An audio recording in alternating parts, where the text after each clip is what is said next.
Gustave Thibon, l'équilibre et l'harmonie. Gavage et dénutrition. J'extrais les lignes suivantes d'un article paru récemment dans la revue Entreprise, sous la signature de Monsieur Jacques Burcot. L'auteur y parle de la recherche scientifique et des publications qui en résultent. Citation. Notre société ne peut digérer ce qu'elle apprend, ni s'en servir efficacement. Il est frappant de constater que sur tous les livres et publications qui entrent chaque jour sur les rayonnages d'une bibliothèque scientifique, la moitié ne sera jamais lue de personne. Quant à l'autre moitié, elle se partage en deux parts égales. La première n'aura qu'un seul lecteur, l'autre sera lue par plusieurs lecteurs. Pratiquement aujourd'hui, un quart seulement des publications scientifiques sert effectivement à d'autres savants ou à des techniciens. On peut en conclure que tout le reste a été publié en pure perte et que la recherche qui s'y trouve décrite ne servira à rien. Fin de citation.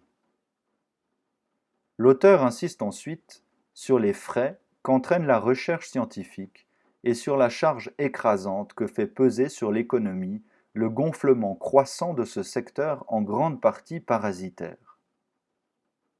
Transposons ce fait dans les réalités matérielles.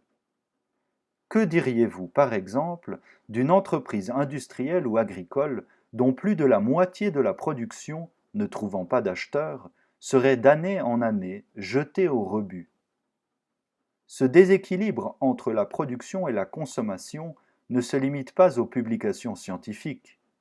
On la retrouve dans toutes les branches de la littérature et de l'information. Œuvres d'imagination, livres d'histoire, de philosophie, d'exégèse, etc. Sans parler de la prolifération des publications périodiques, depuis le quotidien à grand tirage jusqu'à la revue spécialisée. Personnellement, j'éprouve chaque matin une espèce de vertige devant le monceau de papier imprimé que m'apporte le facteur et dont je n'aurai le temps de parcourir qu'une très mince partie. Et j'enrage d'autant plus que je sais qu'il y a dans cette masse des informations précieuses et des réflexions excellentes. Mais elles sont si nombreuses et elles se succèdent à un rythme si rapide qu'elles finissent par s'annuler les unes les autres. Ma réaction est celle d'un convive devant un repas démesurément copieux et servi à toute allure. On se plaint que la culture générale baisse de niveau, et cela malgré un foisonnement inédit de tous les moyens de l'acquérir et de la développer. Faut-il dire malgré ou à cause d'eux? L'excès des moyens compromet la fin. La mémoire surchargée réagit par l'oubli. La tête encombrée rejoint la tête vide. Nous souffrons de dénutrition par gavage. Cette inflation intellectuelle me fait parfois rêver de je ne sais quelle catastrophe analogue à l'incendie de la bibliothèque d'Alexandrie, qui ne laisserait subsister qu'une très faible partie de la production écrite qui s'entasse depuis plusieurs siècles et s'accroît exponentiellement chaque année. À condition, bien entendu, que le feu soit intelligent et choisisse judicieusement les livres qu'il doit épargner. Je plaisante. Ou plutôt, je veux dire qu'il dépend de chacun de nous de provoquer et de manœuvrer pour son propre compte cet incendie intelligent, c'est-à-dire de nous résigner à ignorer beaucoup de choses pour nous concentrer sur quelques-unes dont, par une patiente méditation, nous exprimerons et assimilerons tous les sucs. Nietzsche disait que toute culture profonde est œuvre de ruminants. Nous en sommes loin.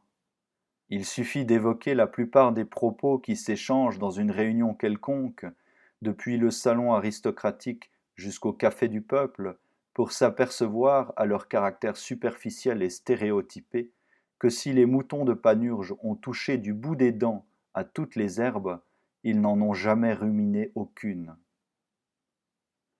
Je crains l'homme d'un seul livre, dit un vieil adage latin, c'est-à-dire l'homme qui va jusqu'au fond de ce qu'il lit, qui se l'incorpore et qui en tire une raison de vivre et des règles de conduite. C'est par cette assimilation que, quel que soit le livre lu et médité, le savoir se prolonge en force agissante.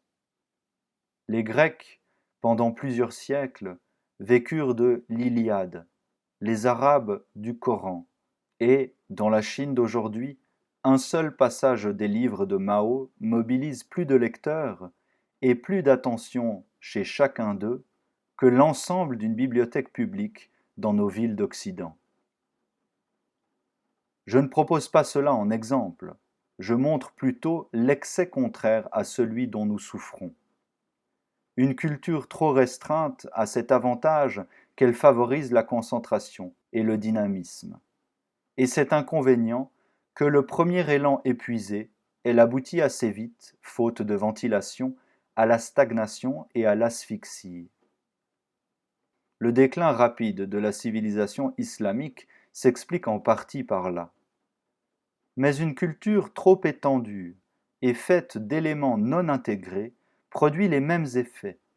La suralimentation affaiblit autant que le jeûne. On étouffe dans un cyclone comme dans un air trop raréfié. Où est le juste milieu?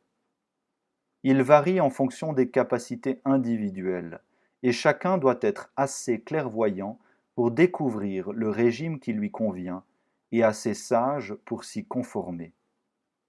Les lois de la nutrition exigent la même discipline pour l'esprit que pour le corps.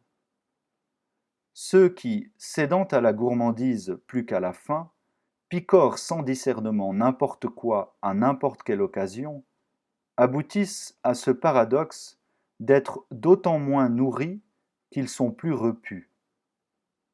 La règle d'or consiste à toujours subordonner la quantité des aliments à la qualité de la digestion.